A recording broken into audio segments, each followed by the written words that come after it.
Hi, everyone. I'm Jamie Vaughn with Singing News, and I have brought special guests today, the Jordan Family Band, and we have Josh and Randa here, and they are here to talk to us about their new album that will be coming out soon called Hope for the World. Hey, guys, how are you?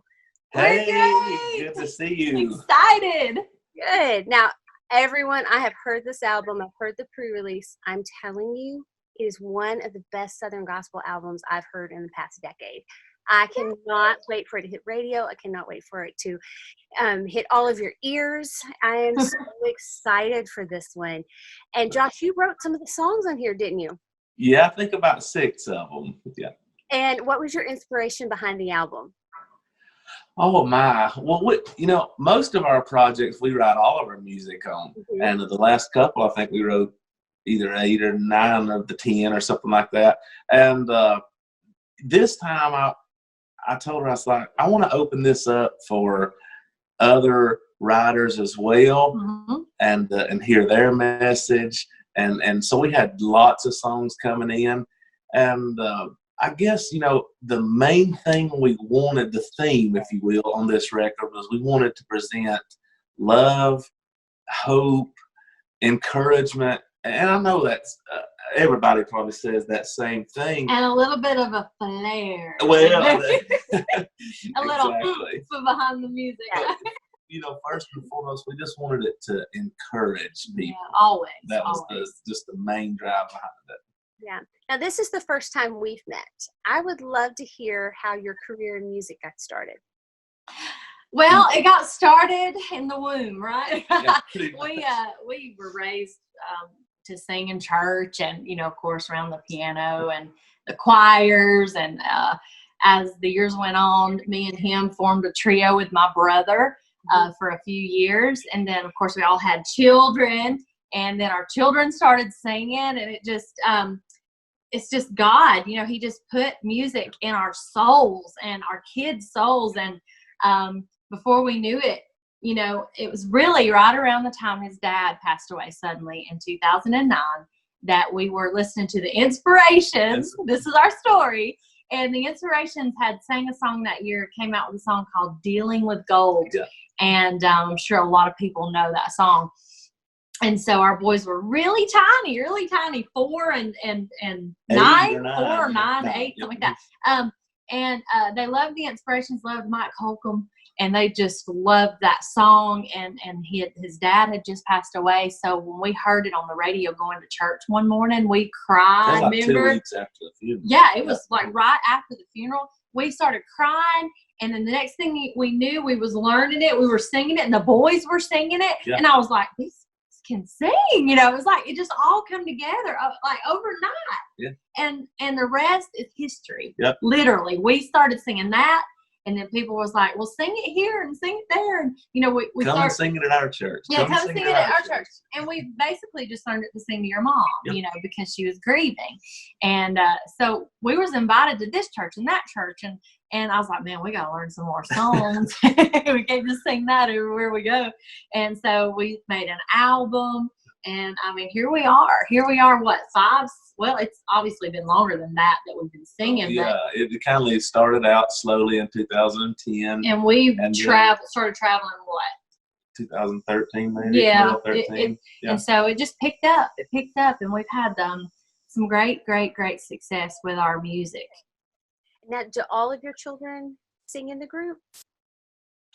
Well, except one. It'd be a little Grant, which Grant started singing with us. He would, we didn't want it to come across as a novelty act, if you understand what I'm saying. And not like, here's our kids, they sing, because kids can still soul the heart of people. Right. But we wanted it to be real and all of that. So it's nothing that we've ever forced them to do or really even had to ask them to do. They loved it. They had a passion for it. And so our oldest son, Hutch, he started singing with us first. He's a utility man. Hutch, of course, he plays on a lot of Southern gospel artists' records and stuff as well, instruments. And then Alex, at the time he was like 5 or 6, he just had this huge voice. And it it fit with us. It just, the blend was there. And He knew I harmony. think the It first was time he crazy. sang at the quartet convention, he probably wasn't 7 or 8. I think maybe. 7 or 8. Yeah. Yeah, we got to sing on main stage, and people were just blown away by this little. He had a man type almost, you know, it Well, did he a just- good tone. Well, and they were shocked because he could remember words and sing the parts, and he strummed his little mandolin. So Alex is just, man, he's really the This is piece probably that like, puts us this is together. probably like all of our responses. They're too long, but we just get to talking and we're like, but Hutch is 20, engaged to be married to Heather Rose, and she's gonna sing with us. She sings on the new album, which you probably heard. And Alex is about to turn 15 in like 3 days.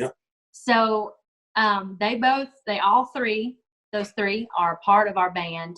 And then we have Keenan, who's lived with us for 7 years. He's not our son biologically, but we claim him anyway. That's right. And we grew up with his family, and he's like another utility man. Really, he loads in and loads out, does product.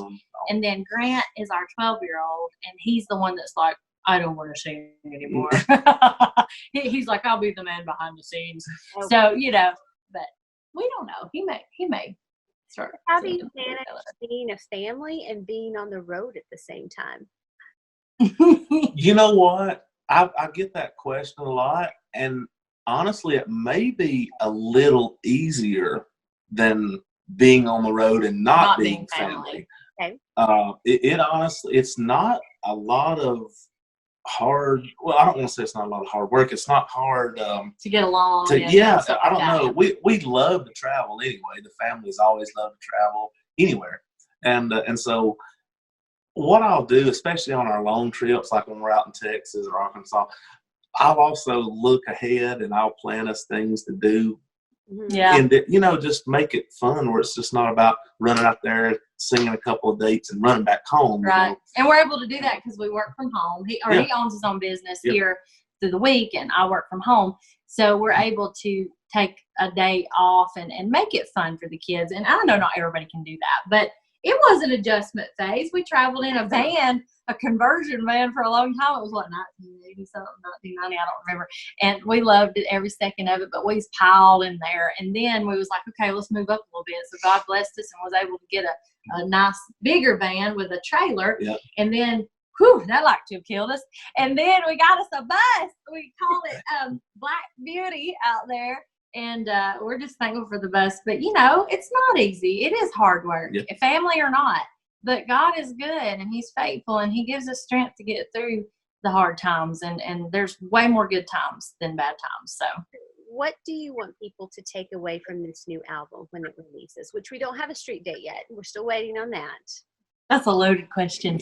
I want to reach people that are hurting. Obviously, we've said that already. They're broken, they're hurting. Just encourage people.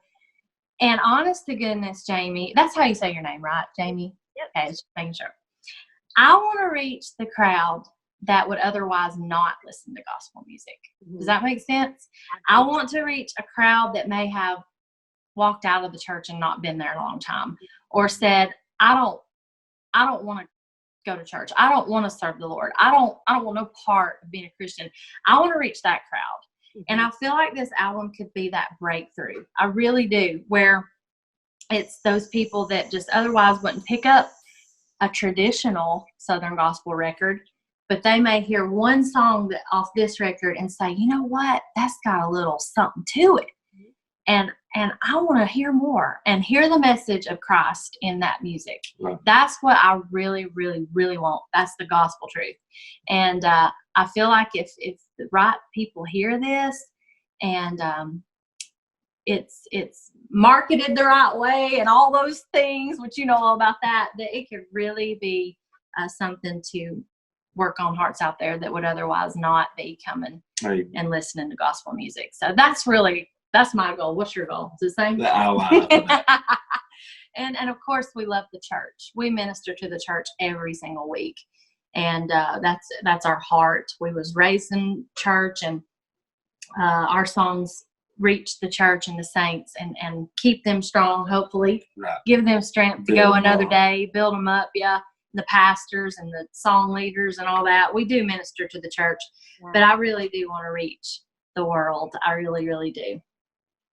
Josh, what is the favorite lyric that you have ever written? I'd probably have to say it is a new song on this record. Been blessed to write a lot, but this one just kindly stands out, and it's really because it's a story of my life. And I was raised in an old-time church, and there was a song that we used to sing all the time. What sins are you talking about? I don't remember them anymore, and I know many of you has heard that song. Right. And I was riding around one day thinking about that song and how it applies to my life. And so I asked God, I said, let me write that. Let me write a song with it in context of my life. And instantly I started thinking about, things I'd done in the past, sins, and then I almost drowned one time, and I stole baseball cards or football cards, football cards, that's a little different. And got a kiss behind the park one time. But anyhow, I put all that in this song, and it just becomes so powerful to me. Out of all these things I've done, the sins I've committed, all my faults, all my failures, when I repented and confessed that, he not only forgave me of it, but he forgot about it. Right. And it was just so powerful. And I'm looking forward to singing this song for people as well. And I hope it comes across as good to them as it did to me. But that's probably my favorite. Well, I can tell you, when I heard that song, I thought that needs to be on country radio, because it's so good. Okay, I appreciate that. Lyric that you wish you had have written. My favorite one I wished I had have written. Now you probably will say country. All right, no, I think, okay, I'm going to say I'm kind of homesick. Well, there you go. Beulah. Wow, Beulah. I think everybody that's ever written wish they would have wrote that song. Yes. Yeah. So as we're wrapping up here, I always want to leave with our artists having a message of hope for our viewers. What would you want to tell them? Woo! Are you sure? You I actually went live on my own personal Facebook earlier today. And I think what I want to say is this can be your year. Whoever sees this, whoever watches this, I'm talking to you. This could be your year of no more. Okay? And what I mean by that is no more brokenness, no more heartache, just no more sin. Whatever it may be, you could literally put no more and fill in the blank. Whatever it is bad in your life, it could be your year of no more. But claim it as the year of prosperation, healing, restoration, renewal. This can be your year of no more pain, no more bad, and then your year of all good things if you just turn to Christ. I mean, that's my message, and that's what our record, I hope, will bring to people. Hope for the world is Christ, and hope for the world is love, because what is love? God is love. So anyway, that's my message. Great. Well, Randa, Josh, thank you so much for coming and spending some time with Singing News. We greatly appreciate it. And everyone, be on the lookout. Go and follow these guys on social media. And be on the lookout for their new album. It is so good. Hope for the world. Thanks so much. Thank you, Jamie. Thank you for having us.